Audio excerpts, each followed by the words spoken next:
my channel. My name is Victoria. Thank you so much for checking out my channel. For today's video, I really wanted to be personal with you guys, and so we're going to have a little Bible study, and I'm going to walk you through a few verses, and I think that this is something that I really want to add to my channel because I think that it would be so good, because I know how hard it is, to really sit down and study the Bible, and just having, another person's opinion can really help sometimes. So I'm super excited to be filming this video, and I hope that you guys enjoy it.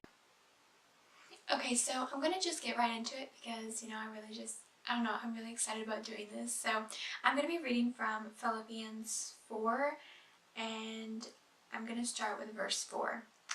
Rejoice in the Lord always. Again, I will say rejoice. Let your reasonableness be known to everyone. The Lord is at hand. Do not be anxious about anything, but in everything by prayer and supplication with thanksgiving let your requests be made known to God. And the peace of God, which surpasses all understanding, will guard your hearts and your minds in Christ Jesus. Finally, brothers, whatever is true, whatever is honorable, whatever is just, whatever is pure, whatever is lovely, whatever is commendable, if there is any excellence, if there is anything worthy of praise, think about these things. What you have learned and received and heard and seen in me, practice these things, and the God of peace will be with you. Okay, so why I love this verse so much is because it honestly it makes me really happy, because like when it starts out, it's like rejoice in the Lord always. And I highlighted always because I was like, we don't often, want to always rejoice in the Lord because, when we're going through a hard time or, something happens, the last thing you think of is rejoice or being happy or anything of that nature. But the fact that, it's so easy to be, bound in bitterness, or it's so easy to, be depressed, that's what it's like, really saying here is, rejoice in the Lord always, no matter what your circumstances are, no matter what is going on in your life, rejoice, and it's one of those things where it's, it's not the easiest thing. For example, the other day on Sunday, I really, I didn't want to go to church. It happens. Half the time, we just want to stay in bed. We don't want to. We don't feel like it. But I got up and I made myself go, and I ended up going to 2 churches, which I think was pretty cool though. Like I got to go to worship at one, and then I went to, another church. But I don't know, it's just one of those things where, like, it's so much easier, to be sad, to be upset, but when you really focus on, being happy and, thinking of positive, uplifting things, it really can change your mindset and make you so much happier. And it's like, it's kind of a rewarding feeling, like, I think, oh, my day is going to be horrible because I woke up horrible, but when I really change and shift my mind focus, I'm okay. But, like what I'm saying is, just rejoice. And rejoicing in the Lord is like 10 times better. So then in verse 6, it goes on to say, do not be anxious about anything. And anything is so important because, it is so easy, to have anxiety about everything or just be on edge about everything.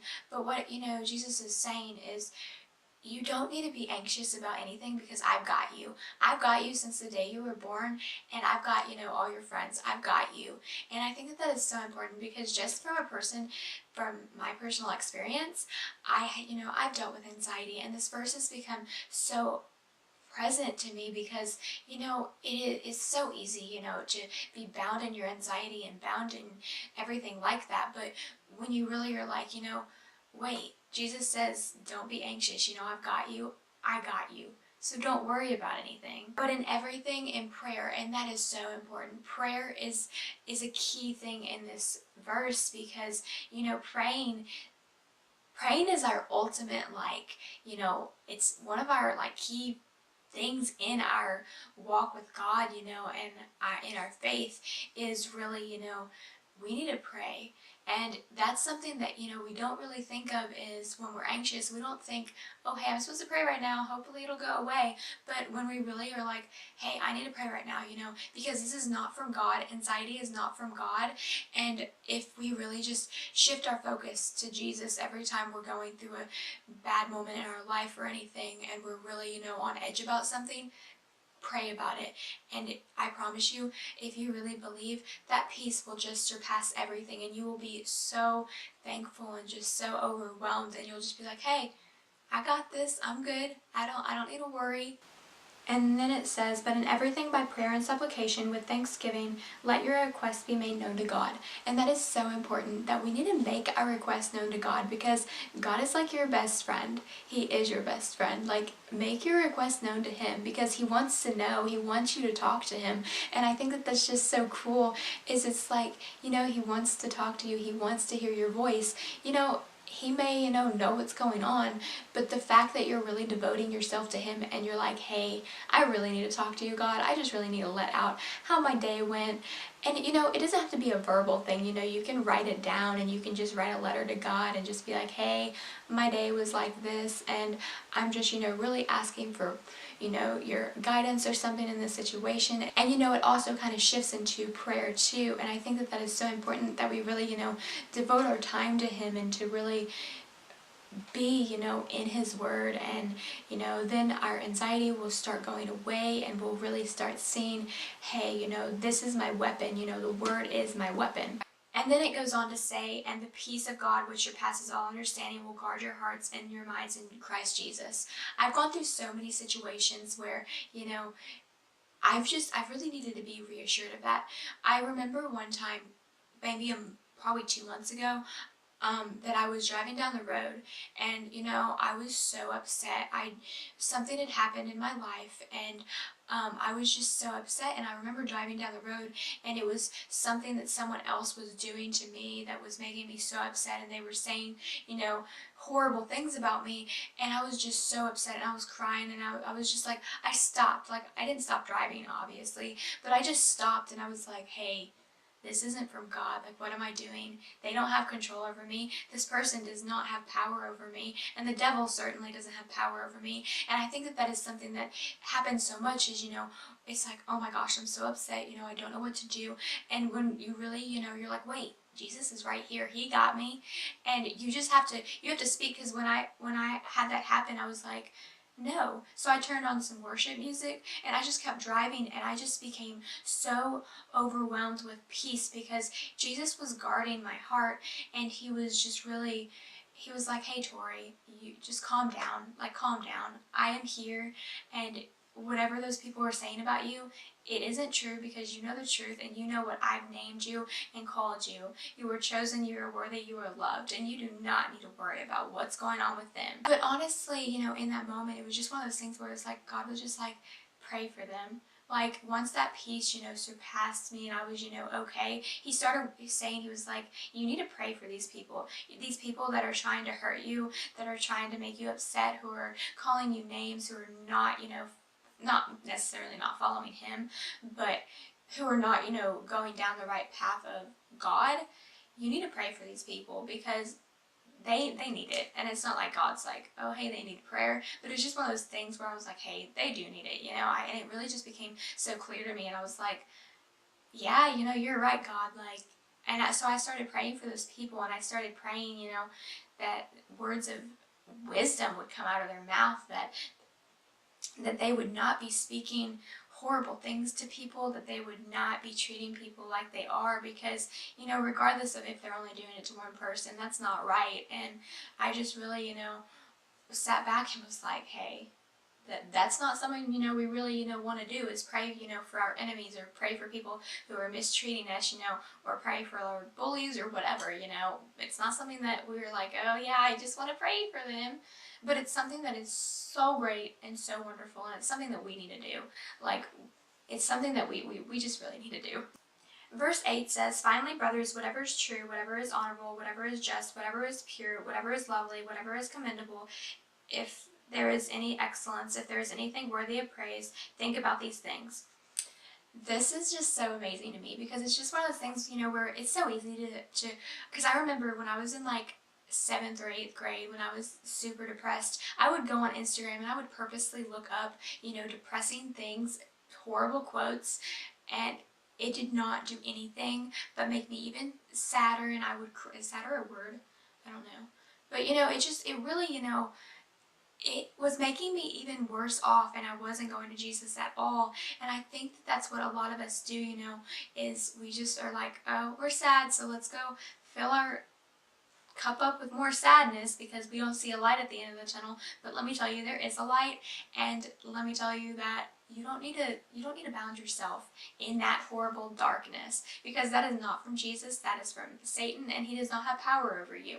So what this verse is like saying is, whatever is of Jesus, whatever is honorable, whatever is pure, whatever it is, positive quotes are great. I will start with that. Just positive quotes. When you just surround yourself with positive quotes, you just feel so motivated, you feel inspired, you feel worthy, and you just feel overall happy. And honestly, when I started, filling my life up with these positive things and these affirming things about myself or anything about where I'm going in my life, I felt overjoyed and overwhelmed, and I'm like, I got this, and my life is important. I'm not going to fill it up with these depressing things. People may say, kill yourself. These quotes may say, kill yourself. But Jesus, no. Jesus says, I've got you. I love you. You are worthy. I created you for a purpose. So these quotes, these things that people are saying, they do not have power over you. In Jesus' name, they don't. And I was so, overwhelmed, and I was like, hey, that's so true. Fill your life up with good things that are from Jesus. And when you start thinking about what I started doing is, I would, I will be in moments that I'm like, this isn't from God. What am I doing? And, when I really think about that, I'm like, hey, no, let's be happy. And, it's not an easy thing. It's really not. But when you just start to think, hey, this is not from God, this is not what he wants for my life, then you will just, you will feel so much better. Verse 9 ends with, what you have learned and received and heard and seen in me, practice these things, and the God of peace will be with you. I love this whole paragraph, just these verses, because they're so important, because they just keep saying peace. All my peace will just be around you. And I think that is so important for us to remember, is when we're in situations or we're just, overwhelmed, we just need to be, content that he got us. We have peace, we have his peace, and his peace is amazing. When you just really are overwhelmed with Jesus and his peace, you will just feel 10 times better, and you're like, no matter what situation I'm in, I have peace, I am comfortable, it's okay. Like tonight, I was in a super kind of scary situation, and I'm just like, no, Jesus has me. He's not gonna let anything happen to me. I'm okay. And the peace just surrounded me, like angels just surrounded me, and I was like, it's okay. Because when you devote yourself and you really are like, you start seeing Jesus is there. If you focus on him and you're like, if you believe in him, he has you. And these, just when you practice these things, it starts becoming so present in your life, and you're like, whoa, Jesus is there. Like, what? Like, I've just never felt this before. And that's just how honestly I've started feeling, because I've started to devote myself. I've started to really study his word, and it's just become so clear and so overwhelming, and I'm like, yeah, okay, let's do this. Okay, so that is all for this video. I hope that you really enjoyed this, and you really got to sit down and just spend some time with God, and we talked about Jesus. So I hope that it really helped you, and just helps your faith, and just helps if you're questioning anything. And if you ever just need to talk about something, let me know. I'm here for you, and I will definitely respond and help you the best I can, or give you some verses or anything that may help you. I really enjoy doing this, and I think that this is something that I really want to do more on my channel, because I think that it really can help people. And I really like talking about this, and just being open, because you do not have to be ashamed of your faith, because your faith is so important. And trust me, I used to be so ashamed of it, but why are we ashamed of Jesus? Why? Anyways, if you want me to do more of these videos, definitely give this a like, and just show some love, because I'm really excited to do more of these videos. So yeah, I love you guys so much, and I'll see you guys in my next video.